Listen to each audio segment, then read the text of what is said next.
Walang bagyo pero binaha ang ilang bahagi ng Mindanao dahil sa malalakas na ulan kahapon. May mga naitalaring pagguho ng lupa. Darito ang unang balita. Naperwisyo na malakas na ulan ng mga motorista sa San Fernando, Bukidnon. Binaha kasi ang National Highway. Isinara muna ang isang linya ng kalsada dahil sa posibleng pagguho. Nakadaan din kalaunan ng ilang motorista nang unti-unting humupa ang tubig. Bumuhos din ang malakas na ulan sa ilang bahagi ng UP, Maguindanao del Norte. Sinabayan pa ito ng kulog at kidlat. Dahil dito, kakaunti ang nakapunta sa trade fair doon at naging matumal ang benta sa mga food stall. Binaha ang malaking bahagi ng barangay poblasyon sa Palimbang, Sultan Kudarat.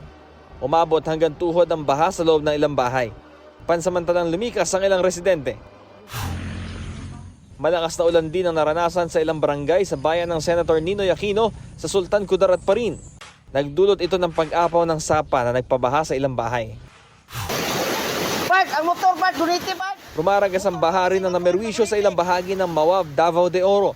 Nagpalala sa baha ang maliliit at baradong kanal. 8 pamilya ang apektado ng baha. Sa boundary ng mga bayan ng New Bataan at Maragusan sa Davao de Oro, nagkaroon ng landslide at mudflow kasunod ng malakas na ulan. Sa Malapatan, Sarangani Province, napinsala ang riverbank kasunod ng malakas na ulan. Kita ang mga bitak batay sa padalang larawan ni Yus Cooper Inda Shaira Sayadi. Ayon sa Pag-asa, nararanasang malalakas na ulan sa ilang bahagi ng Mindanao dulot ng Intertropical Convergence Zone o ITCZ. Ito ang unang balita, Bam Alegre para sa GMA Integrated News. Igan, mauna ka sa mga balita, mag-subscribe na sa GMA Integrated News sa YouTube para sa iba't ibang ulat sa ating bansa.